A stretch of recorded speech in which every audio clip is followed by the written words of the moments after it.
going to have to pay it back, and when you do pay it back, you're going to lose it at that point. There's another way to look at this, though. There's another way to look at it. I mean, look, what does the government want to happen? What do we all want to have? We want to see more loans coming out the other side. Some of this TARP money is going to the banks to shore up their balance sheet. That's all well and good, but some loans out. It seems to me that this might be good for that. Fred makes an excellent point, and I know this exact point that the Treasury came to, which was that since the executive compensation rules were applied, and every bank wanted to get out of the TARP, they were not on-lending the TARP money because they considered the TARP money something to be paid back, which is different from regular capital. Although so now you also hear from the other side that, okay, we gave them this TARP money to make loans to begin with, and it's not happening. So, you know, we keep doing all these things, hoping the loans are going to bolster their balance sheet. I don't know. I mean, the argument that you hear from a lot of small businesses is, I can't get a loan. You hear it from consumers, my credit card limits have gotten yanked back. So you can look at it a bunch of different ways. Even good businesses can't get loans. Even good loans can't get made. But, you know, the government is counterproductive. They work against themselves. On the one hand, they say, make these loans.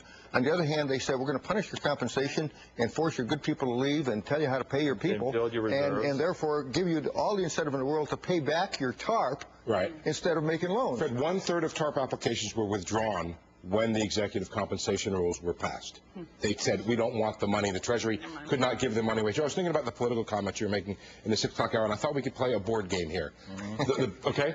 Put George Bush, President Obama, Bernie Sanders, and Ron Paul in a room. How would they divide themselves on the politics of bank bailouts? Ron Paul and Bernie Sanders, your libertarian and your socialist would be on one side of the room, and President Obama and George Bush would be on the other side of the room. That's how this thing. And two of them are in charge of the economy.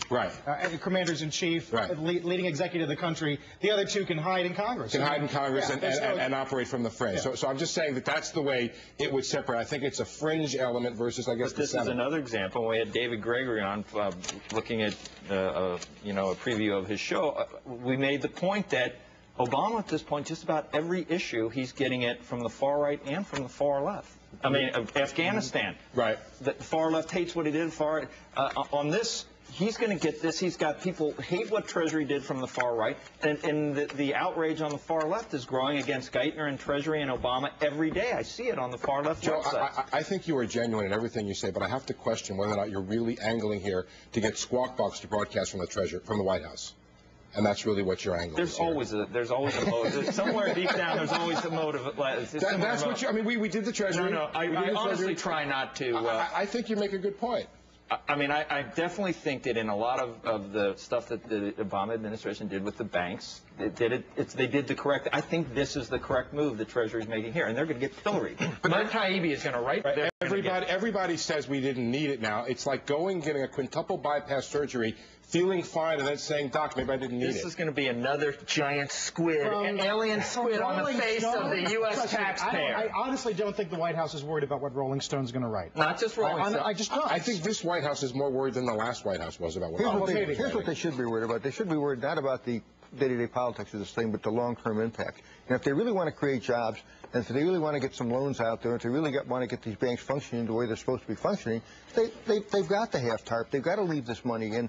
They shouldn't be paying it back. They shouldn't be discouraging loans. They should be doing everything possible to just encourage these loans to get made. Loans to who? Loans to people who are going to lose their job as joblessness goes to 10? Listen, qualified business loans aren't getting made.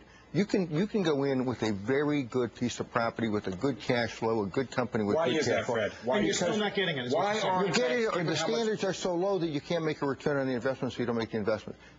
Why aren't banks, given their very low cost of funds, giving loans to qualified borrowers? Why is that? Because they are making so much money on the spread without any risk. So what's the answer to that? The answer is to encourage them to make more loans to businesses. By raising, what about raising rates? Rates are going to go up by themselves, Becky, I think.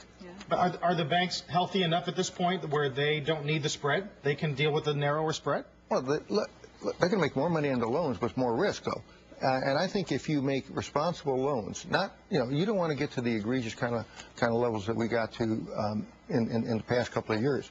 But if you're making loans at 3 and 4 times cash flow to responsible businesses with the promise of good ongoing cash flows, that's a good loan, and it's a healthy loan, and it's a profitable loan. That's what they ought to be doing more of. Do you think the president, who moved center right on Afghanistan. He didn't nationalize the banks. Public options off the table. Early buy-in on Medicare might now be off the table. Yeah, is he moving in the right direction?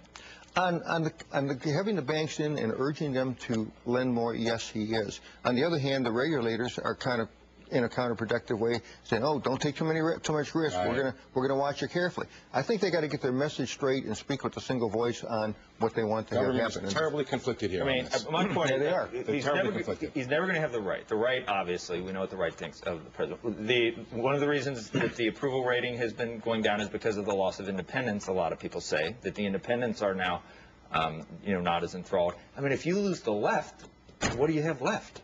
Where's the left?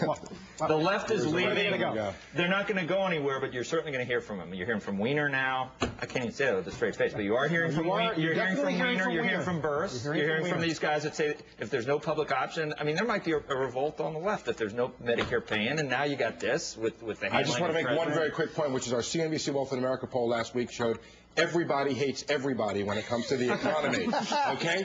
Republicans don't give Republicans any props at all in the economy. Only 30% of what they're handling. They only give 30% to Democrats. The investor class doesn't approve of Republicans, and the wealthy don't approve of Republicans. So nobody has anywhere to go. 22%, about 1 in 4 Americans said we hate both parties when it comes to handling the economy.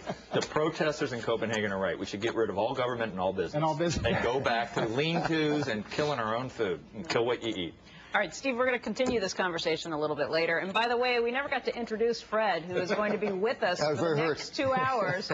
Our guest host is Fred Malek. He is a man who knows corporate deals. He knows Washington inside out. He's the chairman and co-founder of the Thayer Lodging Group, and most notably, he's the man who was behind Marriott's acquisition of the Ritz-Carlton. He's also the former deputy director of the OMB. He's going to be with us for the next 2 hours. So, Fred, thanks very much.